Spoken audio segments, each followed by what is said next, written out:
I'm Theo. And I'm Juliet. And this is Apologies Accepted. We offer an entertaining look at some of the big issues in history by examining public apologies of the famous and infamous. We're looking at politicians, serial killers, actors, and you. Send us a public apology you would like to make, and we'll read it on the air and give you a chance to redeem yourself, or just get some guilt off your shoulders. We're here for you. Once a week, maybe more if you're really, really sorry.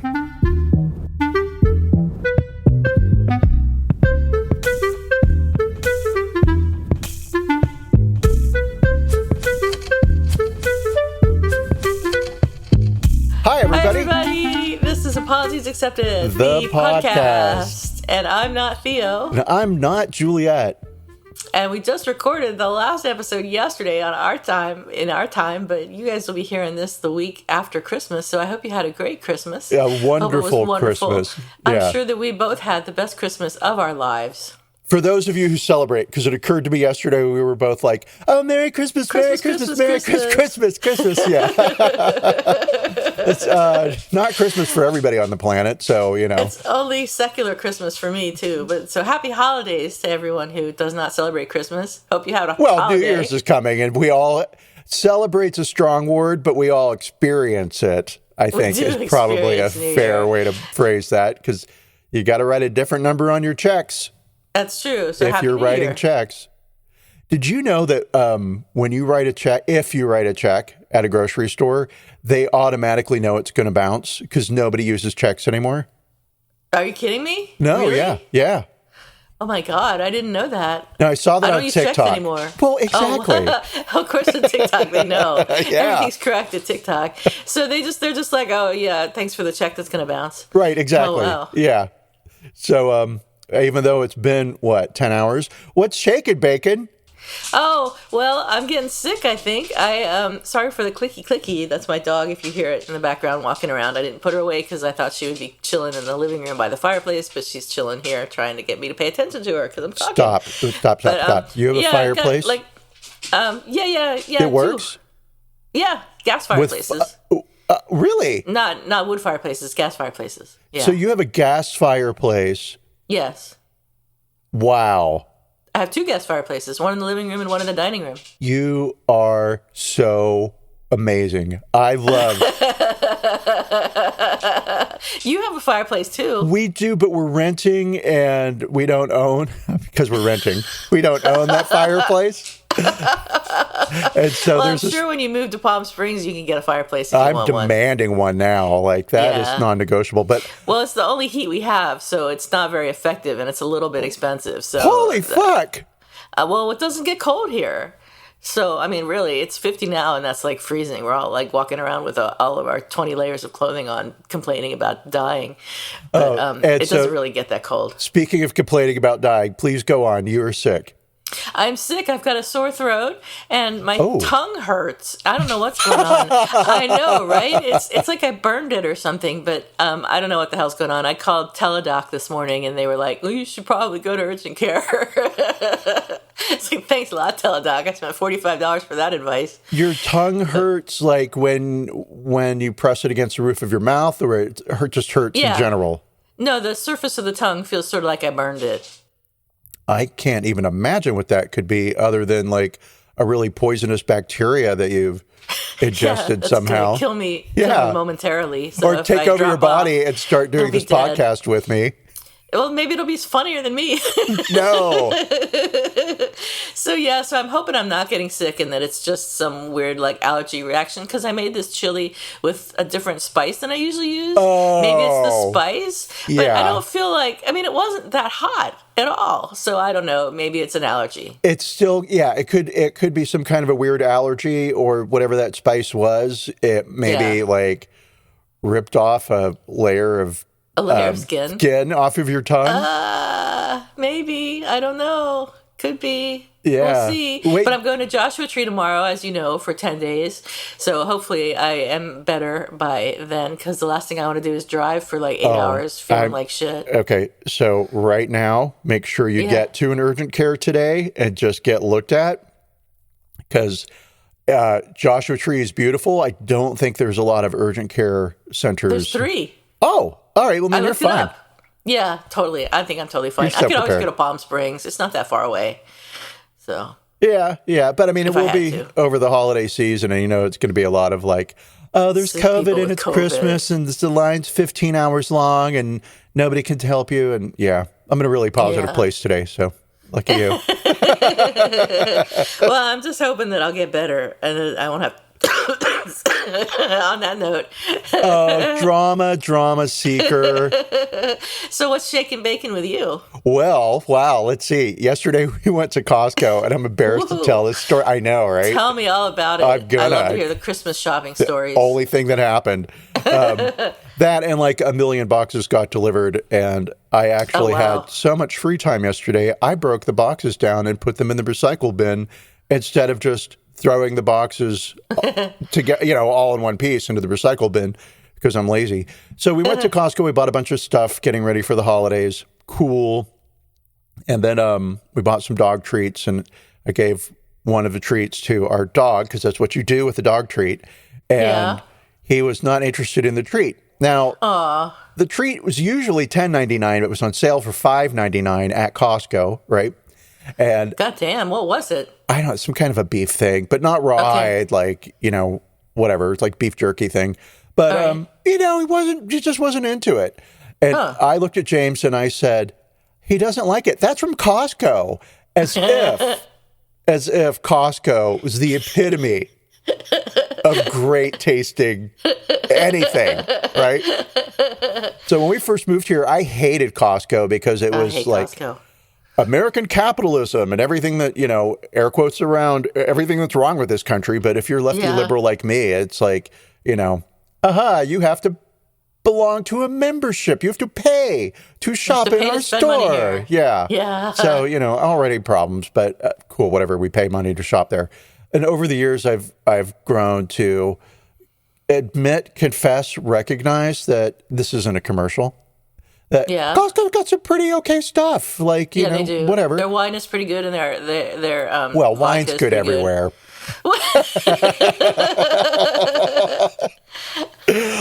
But yeah, so anyway, so once I said, well, that's from Costco, I was horrified, and my hand flew up and covered my mouth as if I had said something really foul. And so I'm sorry for that. That's funny. Yeah. And like, in theory, it's not even in theory. That is the only thing that really happened since last we spoke. I told you about James having a car wreck and how I need to make that a who's sorry now. But so for the listening audience, James is British and has lived in the States for about 20 years now. And every now and then something will come up where I'm reminded that he's actually really from another country. Mm-hmm. So he pretty much gets the beat and flow of American culture. When he first got here, he would tell the one of the girls on his team that her breasts looked real perky that day. Oh my God. Yeah. Are you kidding me? No, I'm not. And and he did it once in front of me, and we were out, and it was off hours and all that, and whatever it was, he was like, oh, the girls look really perky or whatever, and I was like, what? 2003, everybody, so apologies, right? And I was like, you can't say that, you can't say things like that. Well, why not? I'm just having fun. She knows I'm gay. She knows that there's nothing sexual about it. I'm like, it doesn't matter. You're her boss. And that's not cool. God. Yeah. I can't believe he got fired and didn't get fired and go to jail for that. 2003, he got promoted. It's all right. He was promoted by a man. Naturally. Naturally, of course. So, okay, whatever. So he's learned the culture, right? Okay. He's gotten the culture down. And the other day, he came home. Well, he called me, right? And he was in a panic, and he was like, I've just been in a crash. I don't know what to do. And I was like, oh, well, you were talking to the expert because I have been rear-ended in Austin 9 times. Holy shit. 9 fucking times. Jesus Christ. And I'm holding my hand up, right? Because I take exception to this. Okay. But this is just stop the universe. This is my Okay. press the elevator button and nobody pressed it after me. I've pressed it. Button. Exactly. So I have been rear-ended 9 times in Austin at stop signs, in standstill traffic, Wow. at red lights that are still red when I'm hit. Jeez. Right? And that's pretty much been it. And so cool. And sometimes, I mean, like 3 of them, there wasn't even any damage, or the car was like so old, it didn't really matter if it was like, there's a little tiny dent, whatever, who cares? And then one of them totaled my car. That was at a stop sign, and he totaled my car. And by the way, my car was not horribly old and rusted, but notice how James' accident is all about me. And all the accidents I've had, of course, which are super interesting. But yeah, so my friends will say, this is why the finger went up and I was going to press the stop button for the world, will say, what kind of driver are you? And it's like, I'm the kind of driver that knows what a stop sign and a red light looks like. Right. And I know what you're supposed to do at them, and that is stop. Being rear-ended is usually not your fault. Well, it's never it's never your fault, I'm going to say. It's never my fault, right? Sure. And now I don't want to talk more about traffic accidents because I don't want to bring that karma my way. Karma. I didn't do that on purpose either. I'm just naturally witty. It's so, he's like, I don't know what to do. And I was like, well, all right, you go and you get out your phone and just kind of film the scene. Why do I want to film the scene? You just take some pictures, get some evidence of the car that hit you in case later they say they weren't there.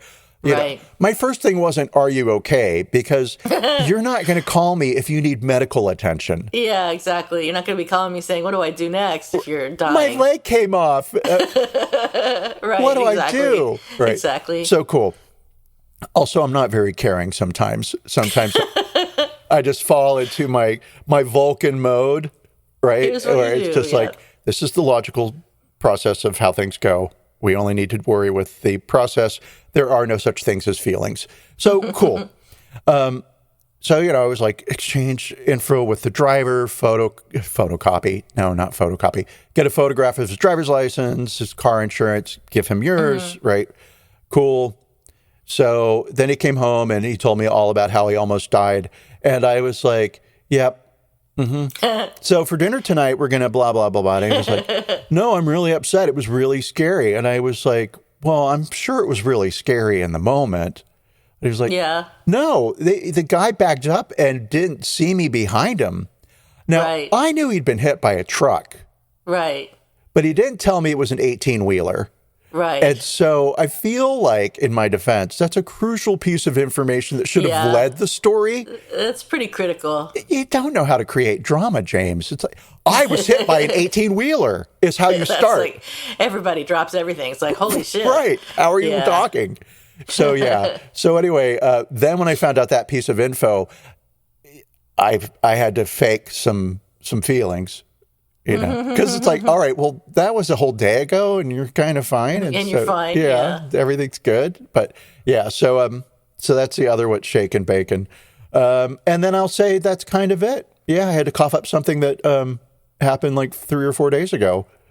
That's not bad though. You did pretty good. I give you an A+ for your shaken bacon. I will take. Hey, look at you handed out grades. That's right. I'm going to be grading everything you do today. Ah, well, uh-oh. This is getting to be kind of who's hot for teacher. And so speaking of teachers, our podcast episode topic today is, you may remember a few days ago, actually it was last Saturday, so it was just over a week ago, December 11th, a group of South Dakota teachers scrambled for cash between periods of a minor league hockey game to help raise money for their classrooms. This blew up on, I don't know, I saw it on TikTok, but I think it was on Twitter and YouTube as well. And it was all over Twitter. It was everywhere. It looked ridiculous. So these teachers 10 teachers competed for $5,000 in what was called a Dash for Cash on Saturday in a promotion put on by the Sioux Falls Stampede Hockey Club and CU Mortgage Direct, who's a local lender. Teachers in South Dakota are among the lowest paid in the nation. They get about $50,000, less than $50,000 a year. And nationwide, the average public school teacher salary for the 2019 to 2020 school year was about $63,000, according to data from the Department of Education.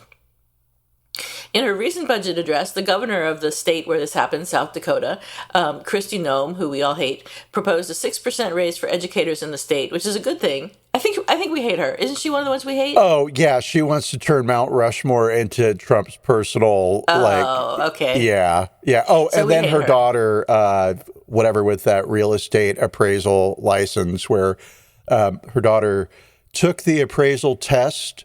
Her daughter's a practicing real estate agent or a licensed real estate agent. She wanted her appraisal license and didn't pass the test. And then there was a meeting at the governor's mansion with the people that run that board. Oh, and then her daughter got her license.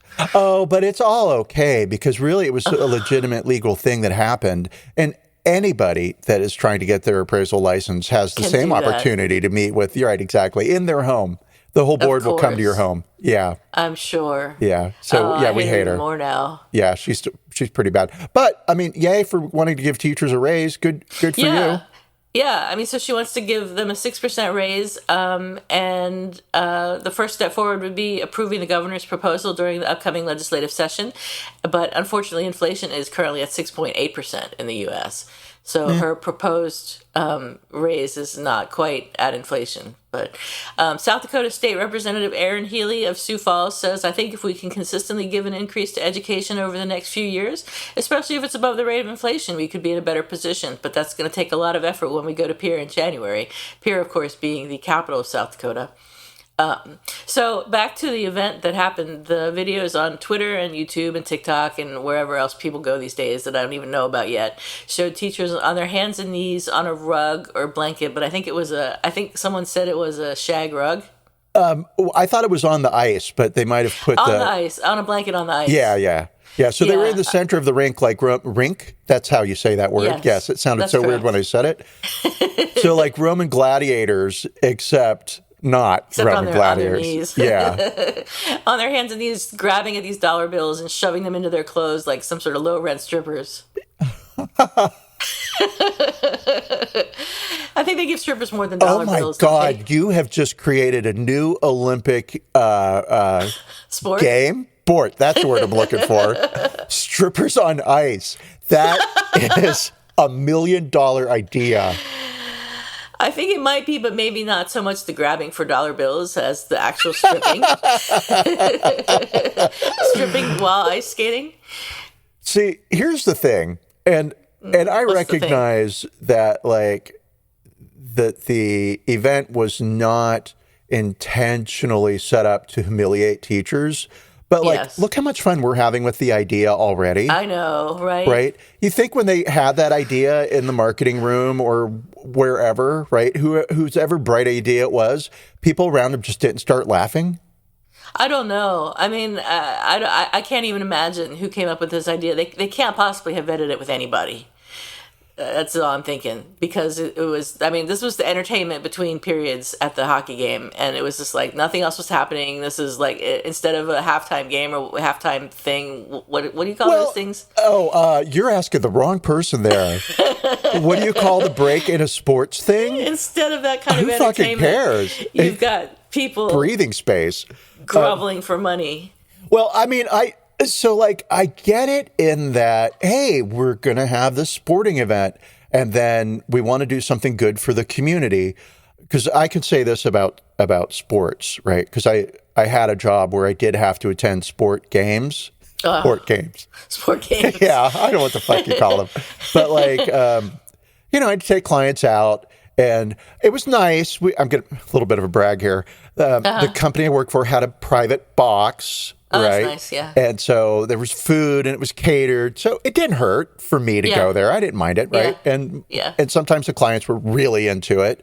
But that's so cool. There's different degrees of being into sports. And then there's different degrees of how those sports appreciate their fans, right? Yeah. And so like basketball, big sport. Everybody loves basketball, right? Yeah. And basketball, they don't give a fuck. Because everybody loves them, right? Yeah. Baseball, a little bit more of a return from the team towards the community, right? Because, everybody's supposed to love baseball, but I don't think everybody does. And then, football people are just like violently passionate about, and football doesn't give a fuck. Hockey. and women's hockey or women's basketball, I will say, right? Yeah. Those two things are the most underattended sports that I've been to. Yeah. So, of course, this is all very factual based, right? This is my own experience and then my interpretation of it. But I will see hockey teams. I will see billboards. I will see them sponsoring road cleanups, right? And the billboards that I see are things like children's charity events. So I get that the ice hockey team feels really connected to its fans because they probably have about 5 people show up. I see. So they know these people by name. Especially minor league hockey. Yeah. Oh my God! They're handing out free tickets. I didn't even know there was minor league hockey. Of course there is, but I didn't ever think about it. I mean, again, I shouldn't even be talking about sports at all. Neither of us should be talking about sports. But so I can see where the idea was, God, we really love our community, and who in our community could we help the most? Teachers. Let's get them some money. Yeah, let's get them some money. So the intention was good. And I can even see, like, you're so into hockey that, like, let's get teachers on ice. Well, the teachers might get hurt playing hockey. Oh, yeah, that's true. They might get hurt playing hockey. We'll put a rug in the ice. Give them helmets. We'll put a rug on the ice and give them helmets. A nice soft rug that will keep them from being cold. So Aaron I get Neely it. of Sioux Falls, who I mentioned before as a South Dakota state representative, said that the event showed a broken system and an education funding problem. She said, "I know this was a private organization donating money to teachers. I think it was a well-intentioned event, but teachers should never have to grovel for money that's needed for classroom improvements." The event, of course, drew widespread criticism after the videos went viral online. People said it was demeaning, which I think it kind of was.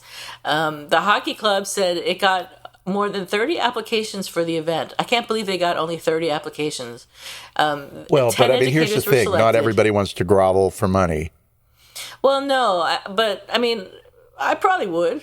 If I were a teacher and they were going to give me $500 and that would be $500 I wouldn't have to spend of my own money, which is very, very limited on my students, I probably would go out on the ice and grovel for money. I mean, I think I would too, maybe, but maybe you'd have to be a hockey fan to know about the event. That I think is probably key. Yeah. So how does anybody know if they don't follow minor league hockey? Right, exactly. So they select 10 out of the 30 applicants who received over a combined $5,000 and a minimum of $500 each, and they introduced each teacher prior to the event, highlighting their school and what the funds would be used for. The teachers were hoping to use the money to buy things like flexible seating, like standing desks or computers or sports equipment. So I mentioned that teachers regularly spend out-of-pocket money on their classrooms, and a recent survey from adoptaclassroom.org found that teachers spend an average of $750 a year of their own money on necessary school supplies, and 30% of the over 5,000 teachers surveyed said they spend $1,000 or more on supplies. That's a lot of money when you make $50,000 a year. It's a lot of money, and also there's an organization that's called Adopt a Classroom. Yes. And we're the richest nation in the world. It's beyond sad. That is... It's the worst. I have to go there and give them some money for Christmas now. But yeah, I mean, it's terrible. And the Sioux Falls Education Association said, the Sioux Falls School District should join the national outrage over the lengths our committed educators will go in order to adequately supply their classrooms. While this event was a well-intentioned gesture from our community, it really highlights the meager funding structure our teachers must work through to provide a high-quality education to our students. I mean, I'm going to say, if the teachers have to put $750 of their own money towards the kids' education, they're probably not getting a high-quality education. But anyway, the events like this show that our educational system is broken, not only in the Sioux Falls region, but across the state, and I would say across the country. It's time for us to realign our priorities by focusing on putting the money back into our students' education. No educator should have to crawl on their hands and knees to supply proper educational tools for our students. I agree. Amen, Sioux Falls Education Association. I agree completely. Yeah. I mean, what can you say after that? Yeah, right? Nothing. But go to adoptaclassroom.org, and I'm just looking at the website right now, and there's all kinds of ways you can give to teachers and all kinds of fun stuff. So let me take a quick look here.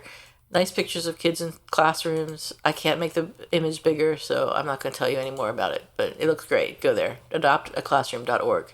Okay, cool. That'll be our 2022. Look at us in a new year already. Yeah. What do we call that? Our charity. Okay, cool. We'll put it up on our website, or you'll put it up on our website. I'll put it up on our website. And I will do that. I'm going to do that. It will happen. Of course you will. I will. We'll have a link to it and everything. We always do what we say we'll do. Never not do the things we say we're going to do. Absolutely. Yeah, always.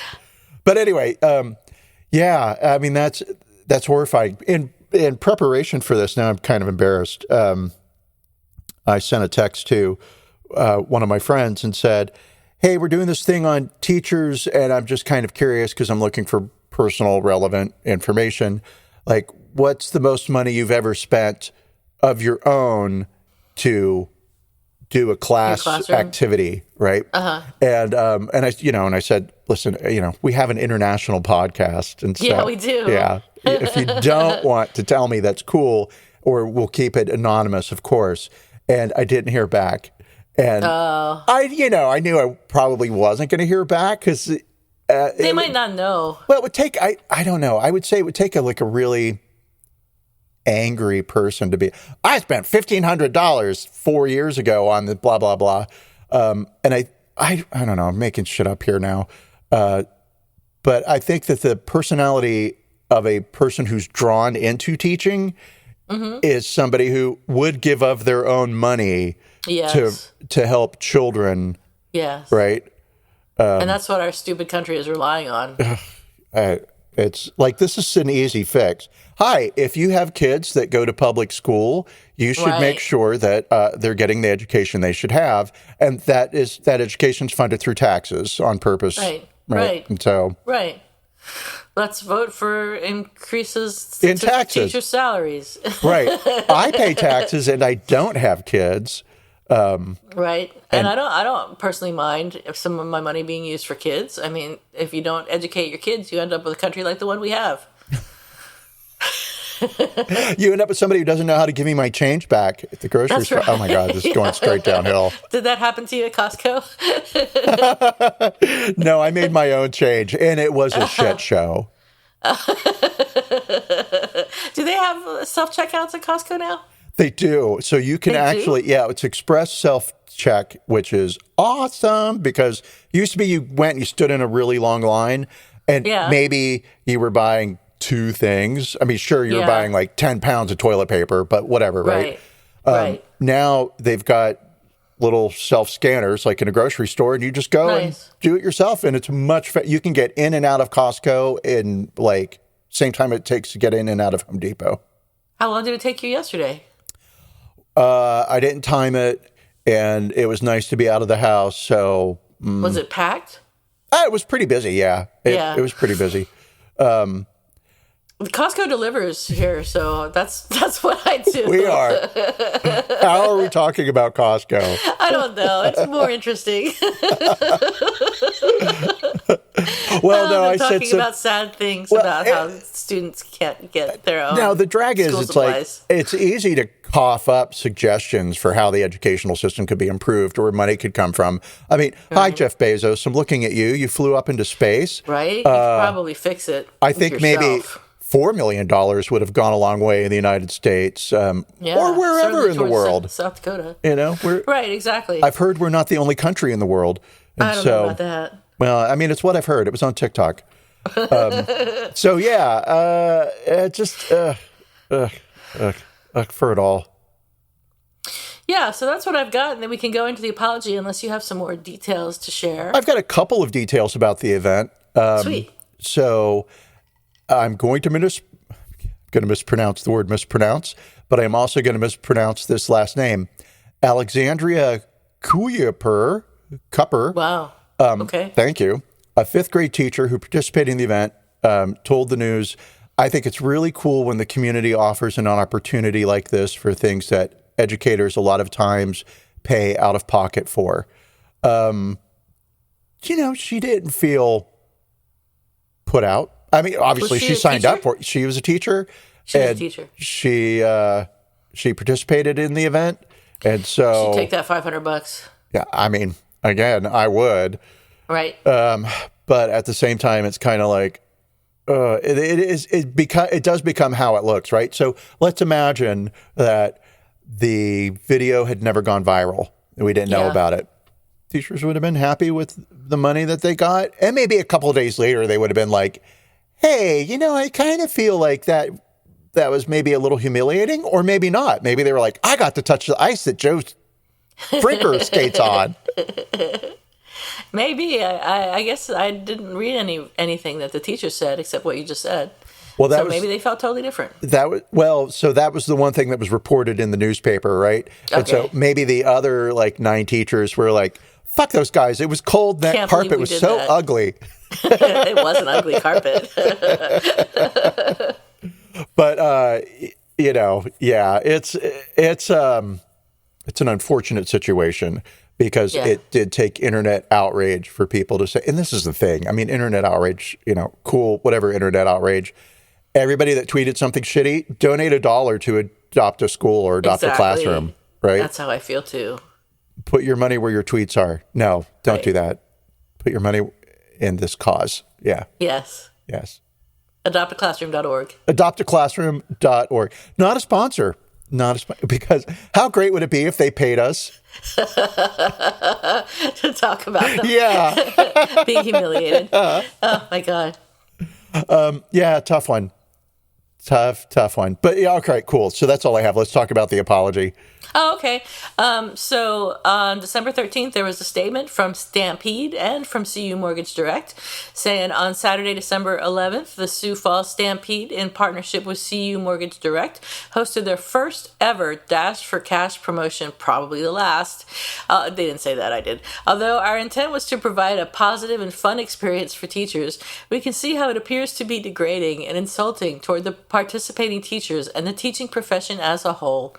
We deeply regret and apologize to all teachers for any embarrassment this may have caused. The promotion was intended to help raise funds for area teachers in their classrooms. The Stampede received 31 applications and 10 were randomly selected to participate. The 10 teachers participating received over a combined $5,000 and a minimum of $500 each. Each teacher was profiled and introduced prior to the event as we highlighted their school and what the funds would be used for. We take our role in the community seriously and work hard to support area nonprofit groups in a variety of ways. Through the incredible support of our fans and corporate partners, we are able to raise over $200,000 annually for local charities. Together with CU Mortgage Direct, we will be providing an additional $500 to those teachers that participated in the event, as well as providing $500 to the additional 21 applicants that were not able to participate. In total, the Stampede and CU Mortgage Direct will contribute an additional $15,500 to area teachers. I always wonder why they just didn't give them that money in the first place. If you could afford to give them more money, why didn't you just do it? Because why would you give more money away if you could? And you have to. Yeah. Okay, so the statement goes on to say, moving forward, the Stampede and CU Mortgage Direct will continue to support our teachers and will work with the South Dakota Teachers Association on future events that will provide funding for our next generation. CU Mortgage Direct and the Stampede will have no further comment at this time. Ooh, they get to say that they're done talking about it. Good for them. Yeah. Which, Yeah. All right. So as far as an apology goes, there was an expression of regret. They said, we deeply regret and apologize. So they get a point for that. There was an explanation of what went wrong. In paragraph 1, they said, we wanted it to be positive and fun, but we could see how it appeared to be degrading and insulting. Sure. There was an acknowledgement of responsibility. They admitted that they did this, that they hosted this event, and that it appeared less fun than they wanted it to be. And they didn't really have a declaration of repentance. They didn't really say, we'll never do it again, but they did say, we'll work with the South Dakota Teachers Association on future events. So that's kind of, sort of a we want to understand how we could do better. That's how I would interpret that. So, okay. Yeah. So, okay, we'll give them a point for that. That's 3 points so far. There was an offer of repair in paragraph 4. They talk about we're going to give more money to the teachers that were there and money to the teachers that didn't get to participate. And then the last thing I looked for was a request for forgiveness, and there was no request for forgiveness. So I give this total points 7. Oh, all right. I thought you were going to go lower based on that. Oh, yeah, I did. I was like, based on the no request we're for forgiveness? Going to be far apart on this one because I'm giving it an 8. Wow. I'm giving it an high. 8 because, it is high. I've discovered I don't really accept apologies, and I don't give them high marks, really. I'm giving it an 8, and I'm giving it an 8 because while it took outrage from outsiders to cause people to say, oh, maybe this wasn't a good look, right? And it's not always like, oh, what your intention was, but the intention was good. But what I thought was excellent was the repair, right? They stepped right up and said, we're going to give everybody more money. Everybody that was involved, even if they didn't participate, they're going to get money. This was all about giving people money. And so we're going to give them even more money. And we're sorry. And there you go. So I guess it takes money to buy a high rating from me. No, but I felt like that was a real expression of regret. It's a lot of money to me. I'll forgive you. $500? You're forgiven. All right. So 7.5 points for this particular apology, which is probably one of the higher ones, maybe, that we've done. Yeah. I think we tend to be a little bit unforgiving. Yeah, well, it's easy to be self-righteous, and it's fun. Absolutely. And there's something comedic, and that would be great. What if we always gave every apology a 0? No matter how excellent it was? Like, this apology sucks, 0 points. You shouldn't have fucked up in the first place. Welcome to my family. That's right. I know, right? If you hadn't done anything wrong, you wouldn't be here. It would be a thing. We wouldn't be talking about you all the time. All right. So do we have a who's sorry now, or perhaps an apology expected? Actually, I've got something that's a little bit of a tangent, but also related that I want to share with you, right? So this thing of like, oh, we humiliated some people for money so they could have money, right? Some people were willing to humiliate themselves. I don't know what the teachers were thinking, right? Maybe they were like, oh my God, this is so degrading, but money, money, money. I need it for my kids, whatever. Cool. So it's not just unique to, was it Sioux Falls, South Dakota? Yeah. The ice hockey rink. So allow me to introduce you to reality TV and a couple of shows that are horrifying in retrospect. Okay. And a couple of them I have not seen, but one of them I did see, and I saw both seasons of it, and I was riveted. It was horrifying, and you watched all of it. Oh yeah, and we're gonna start. Well, let's start with the one that I have in my brain, and I know this was a thing, right? Okay. And I can't find anything about it on the internet, and I want to say 06 to 08, right? Okay. And it was the height of my outrage around gay marriage, right? Okay. And there was a lot of talk out there in the world about like why gay people shouldn't be allowed to get married. Yeah. And I would turn on the TV, which is this thing you watch in your living room if you don't know about it. Yeah. And I would see shows where people would compete to marry strangers.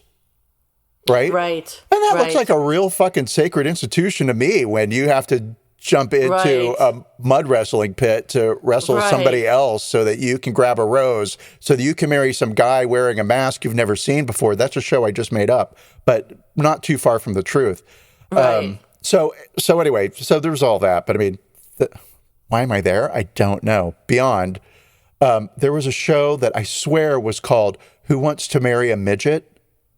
What? Yes. And whoever like there was going to be $1 million prize, right? And, and the little person, because ladies and gentlemen, I know that that's not a word that we use. We don't use that word anymore. No. Yeah. Well, this was like 06, 08, maybe 03, right? I swear it was called Marry a Midget Millionaire. And, and it was a male. Not Ed.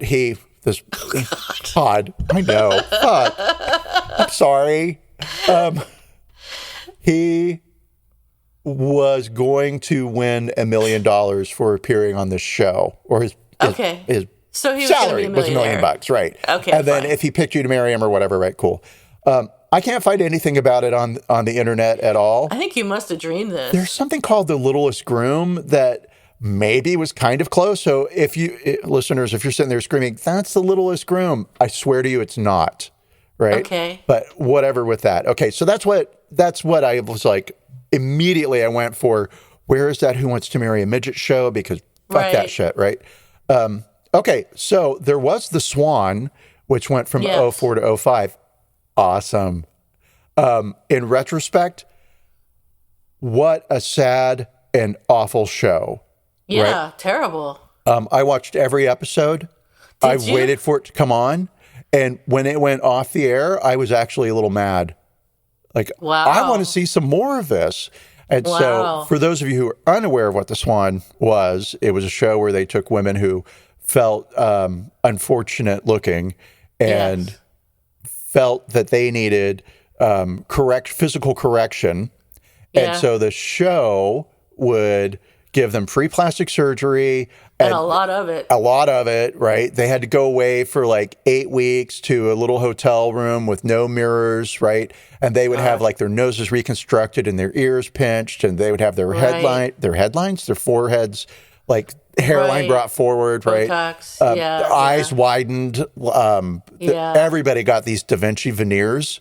They were such the thing on that show that I'm going to tell this. When James went to get veneers, he was like, I went Da Vinci veneers. So paid off their advertising. He watched the show with you? Oh, yeah. Oh, we both watched it. Really? And I thought it was great at the time, right? Because these women would come into the room and, I mean, first they set you up with the story, right? Like, oh, we're going to go and knock on this woman's door and let her know that out of all the ugly women that applied, she's been accepted. She was the ugliest. You're the ugliest. And then they would show you the life story, right? And the life story always followed this basic similar format, because how different can it be to grow up feeling ugly and having people tell you that you're ugly, and then to grow into an adult who feels ugly and people tell you that you're ugly? Right? Yeah. I mean, awful. And we've all been there. I mean, it's called middle school, right? Speak for yourself. Well, I, for sure, like when I was 12, I thought I was the ugliest thing in the world. But again, I'm taking this TV show, making it about me. So doesn't matter, right? And then at the end of the show, after all the cosmetic surgery and this was the thing that was just pure pandering, right? The women also had to go through a decorum class. Oh, my God. To learn to be kind and loving and how to sit properly, because beauty also comes from the inside. Yeah, sure. Which I guess was the main message of this show, but not really. No. The main message of the show was beauty is what's most important. So then these women that went through 2 months of excruciating plastic surgery, right? Yeah. And classes on how to walk and who was William Shakespeare and all that sort of bullshit. Then they would compete in a beauty contest. Wow. And the winner of the beauty contest would get like a lot of money or whatever, right? Yeah. And so, cool. And season 1, I was like, oh my God, that's amazing. Oh, I'm so happy. And they're all beautiful, but she's the most pretty. Right? So, yeah. And then season 2, more of the same, right? Yeah. Yeah. And now I'm like, holy fuck balls.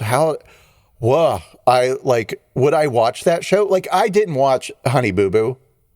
Right. Because, one of those shows that makes you feel better about yourself. And I don't really know what that show is about. Okay. Yeah. It's about everything you might think it was. So, all right, cool. I think I saw an episode of The Swan, and I think I was horrified, and I was just looking at these women, and they all sort of looked the same at the end. They all were very similar. Like, the beauty goal was obviously the same for all of them. Like, what they're trying to attain, the same sort of nose, the same sort of face, the same sort of body. And they all had different color hair, maybe, but there were a lot of blondes. I'm going to say they all went to the same dentist and they all went to the same plastic surgeon, and eventually, whatever, a surgeon develops one nose that he dishes out. Yeah. But whatever. All right. So that was one show where people willingly humiliated themselves. And, would these women say they feel humiliated? I don't know if there were any lawsuits that ever followed that. But then here's a show. There's Something About Miriam, which was a show in the UK on Sky TV, which Sky TV is as big as ABC or CBS, right? 2004. Get ready for it. The whole premise of the show is 6 men believe they were on a dating show to win the affection of a woman, until at the end of the show, the winner discovered that the woman that he had been wooing was transgendered. Oh, yeah, I heard about that. Yeah. And so that is just like wrong on every level. That's really scary. Because they're setting up that poor woman to be beaten up, and possibly killed. And the by premise these crazy is men. There's nothing worse than a transgendered woman as a love interest, right? Oh my God! Because the producers weren't expecting a response. Happy. Yeah, exactly. Of like, she's great and I love her anyway. I mean, that would have been wonderful, right? Yeah, but, that's not what was going to happen, particularly in 2004. Oh, my God. So that one, aired in the States, too. Australia. Did it? Yep. It aired on Fox, but they've got some reality channel. I wonder how that woman is today. There's a podcast where they follow up with her. And don't know, but people were also not a fan of her. And people within the transgender community were not a fan of her. And more like she was attention. I don't know. I haven't seen the show, so I don't want to. I really shouldn't be repeating negative things that other people said about a person when I don't really have an opinion about it. But I mean, the premise of the show is beyond disturbing and humiliating. Not for the heterosexual, cisgendered white male, right. on the show, but for me as a viewer, like, right. Wow. And did they tell the viewers that she was transgender, or was it a big surprise at the end? Don't know. Don't know. I'm going to look that up and maybe listen to that podcast. I'm going to look for that podcast. And then another show, Boy Meets Boy, which aired on Bravo TV in 2003. And as our listeners are probably putting together, the early 2000s were a problematic time. Yeah. Yeah. We didn't know. Okay, so Boy Meets Boy.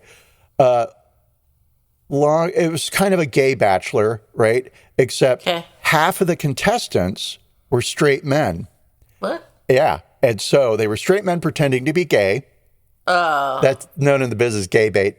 And the idea was, if the gay guy fell in love, because he's just on a dating show. That's the whole setup. He has no idea. Oh, my God. He thinks everybody's gay, right? Oh, my God. Like, gosh, you know a lot about football. Sorry, I'm playing the stereotype because it's funny. Yeah. And so, cool. So he thinks he's dating, like, on a TV show with a lot of gay guys. Cool. And I'm going to find somebody I'm going to fall in love. And if he falls in love with a gay guy, then he gets money. And if he falls in love with the straight guy, air quotes around falls in love, because you can't do that on TV, everyone. Sorry. If he falls in love with the straight guy wins, the gay guy gets nothing, and the straight guy gets the money. Yes. No. Yes. Oh, that's horrible. Yes, it's horrible, and also it's available on YouTube. So, did you watch it? No. Oh, no, because I just found out about it like 20 minutes ago.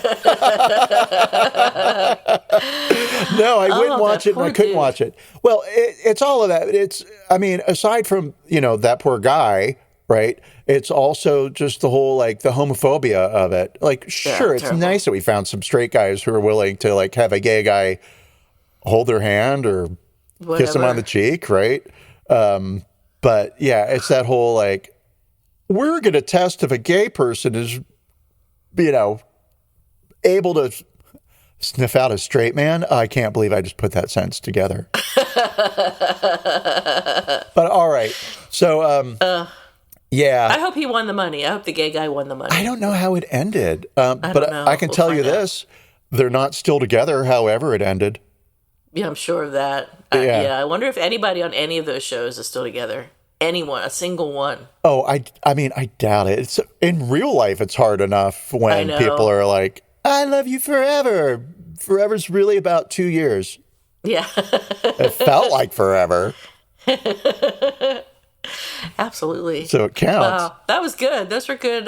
Who's sorry now? So what are they sorry for? They're just sorry for existing in general. Oh, they're not who's sorry now. That was on to the teachers thing. Like, the teachers were humiliated, but it wasn't the intention to humiliate the teachers, and they willingly participated in this. So also other reality TV. Well, this wasn't a reality TV show, but you get my point. It's like things that people have done that were really kind of humiliating. Wow, that was good. Thank you. Yeah. Good stories. Yes.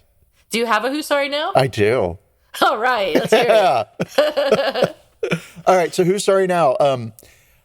I had an English teacher in the 8th grade that... What was her name? Well, I don't want to do that. Oh, but I want to know if I had her too. I don't... Did you go to... was it... I can't remember the name of the middle school. I was not in 8th grade with you. I was in 10th grade with you. So our middle school and our high school were adjoined. They were in the same building, but there was a big gate down the one hallway that went from middle school into the high school. And the gate was always closed because they didn't want middle school kids mixing with the high schoolers. Right. Right. How dare they? And, well, more like, those poor middle kid schools, we got to save them because their lunch money will get stolen. Right. Because high school is this big, scary place. And that hallway was dark, and I did not want to go to high school. Right. Because all of the big, scary, behind the chain link fence, you're not allowed to go there, and those kids are mean. And it was scary. It was just, 7th grade was like, I don't want to graduate. I'm really stupid. I don't remember anything, which is kind of true still. But so I got into the big scary high school in the 8th grade, which is a little too young to be putting kids into high school, right? But whatever. And so in my 8th grade high school English class, right, was taught by a teacher, and it was her first year teaching, right? And she was somebody's mom. And I liked her a lot, and I loved her class. And she was an excellent teacher. And I won't do the name. So, all right, cool. And I really did. And she influenced the way that she taught me how to think critically. Cool. Right? Cool. So really cool. Whatever, first year teaching, we hadn't had any homework. We hadn't had any assignments. It was read, and then come to class and talk. It was like a book club. Who didn't love it, right? Really awesome. She was teaching it like a college course to 8th graders. How old are you in the 8th grade? I don't know, 13, 12? Me either, right? Yeah. It kind of feels like math is involved somehow. 13. Yeah, could be. I couldn't drink. I know that. That's how I divide my life, right? Right. So cool. We had an assignment on writing an essay on a Shakespearean play. Yeah. Yep. Mine was Julius Caesar. Cool. Yes. And I got a 55 on it. Oh no. Yeah. And that was my grade for that semester, was a 55. Because there was one grade. Because college level course for 8th graders. So she called my mother. Oh my God. Yeah. It's for a parent teacher child conference. I was not in the room. And they had a conversation about how my grade was so bad, right? And my mother was like, he loves English. He loves your class. I don't know why he's not performing. Why that happened? Yeah. Well, I wasn't performing because I hadn't pulled out all the metaphors that were... I'm in the 8th fucking grade. Do you think I know what a metaphor is? So I'm going to say, although I did think she was a marvelous teacher and I liked her a lot, and there was a lot of inspiration, right? And I get it was her first year. I would like an apology for that 55 that necessitated a parent-teacher conference, because there should have been a few more grades. I think so too, especially for an 8th grader. Well, that's crazy. And also, that's too much. Really? I didn't pull out all the I can't even say the word. Were you supposed to not use metaphors? No. What's wrong with metaphors? No. I didn't identify all of the metaphors present in the play. How could you possibly do that in a Shakespeare play? At the 8th grade. Thank you. Oh, my God. Which is why crazy. I went into Shakespearean studies, air quotes around that, because, I had 2 courses, but that was my thesis work. So, yeah, anyway, so that's who owes me an apology for that. But I get it was your first year teaching, and I'd like to see some of the grades of the other students. Absolutely. I'd like to read some of those fucking papers, too, because I know who got the A. Your son who went to Yale. Oh, my God. Yeah. Really? Well, yeah, he got an A in her class. I got a 55. I went to a public university. Oh, my God. That sounds terrible. You shouldn't be teaching your kids. That's my opinion. Yeah. So anyway, yes. How about you? Sorry, I'm sure. Well, I have an apology expected. I like to do apology expecteds, I guess, because that's all I've been doing for the past it's new. Weeks. It's fun. So this is not related to teaching in any way, as far as I can tell. But 3 women have come forward alleging sexual assault by actor Chris Noth, or Noth. I don't know how you pronounce it. North. Noth. It's not North? No, it's not North. Holy fuck. I am just learning that. Okay. I thought it was North. I was like, it's North. He was on Law and Order, and then he was on Sex and the City. And a woman called Lily says that he assaulted her in New York City in 2015 when she was working as a server in a nightclub. Another woman called Zoe told The Hollywood Reporter that he assaulted her in Los Angeles in 2004 when she was 22, working at a high-profile firm that did business with Chris Noth, or Noth.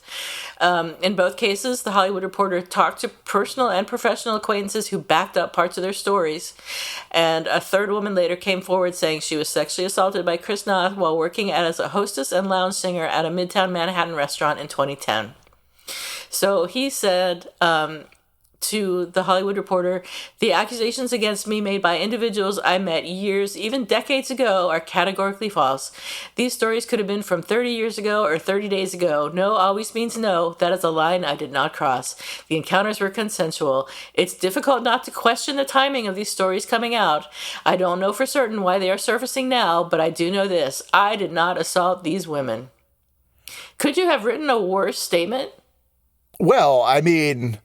Except to say they're sluts and they threw themselves at me. I mean, that might have been worse. There's that. But I mean, I like that. God, all right. I like that he said no means no.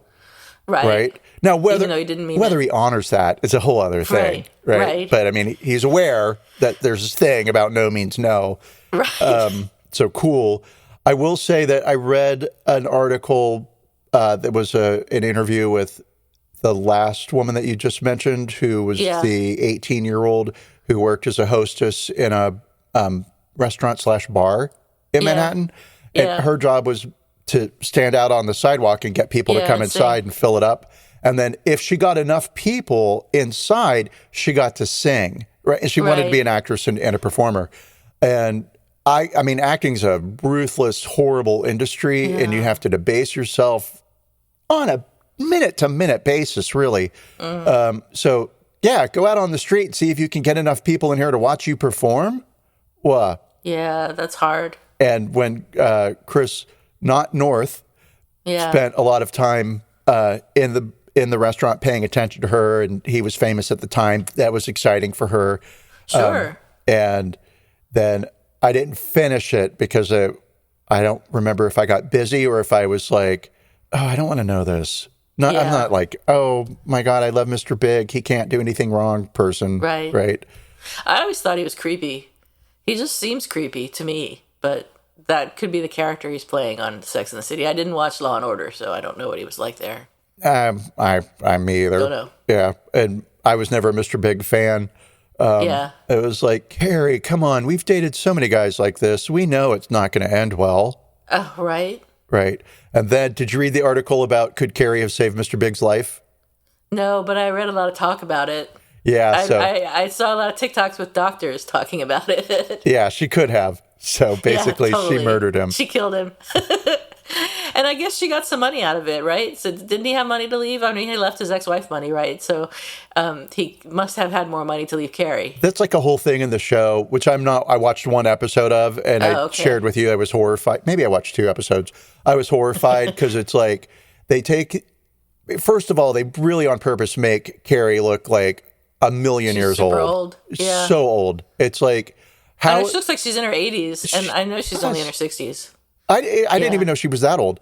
And so cool. But also, I am the type of person that's like, it's really not about how somebody looks. So while I can acknowledge that camera angle is unflattering and we've used it 33,000 times in this episode, so clearly we're emphasizing her looks being less than beautiful or young or whatever. Cool. Great. Yeah. What I took exception to was that I'm supposed to believe you take 3 very wealthy, very liberal women from the middle of Manhattan, and then you put them in front of non-binary people, or you put them in front of people of race, and all of a sudden they like dripping all over themselves. Yeah. I'm from 1950. What do you mean you don't have a gender? You got to pick one, right? It's just that. And then as a professional podcaster, I take exception to the fact that Carrie Bradshaw is now a professional podcaster and influencer. Oh, she's not. Yeah. Carrie, listen, you had your moment in the sun. Sit down. Yeah. It's my time to shine. Your money that you got from your husband who you killed. Yes, exactly. Not a fan. All right. Well, that's it for me. That's it for me. All right. Happy New Year, everybody. Yeah, because I'm not looking at a calendar, but it's either coming or it's happened. I hope you had one. Hope you have one. I hope 2022 brings you everything you deserve. I hope 2020. That's bad. Because my joke was going to be, I hope 2020 brings you everything you deserve, but that was a bad year, right? It's never ended. It's still kind of 2020 somehow. It feels like it. It really does. COVID and one. We missed out on like 2 years of our lives. But anyway, on that note, bye. We love you, if nothing else. You haven't missed out on our love. That's right. Happy New Year. Bye.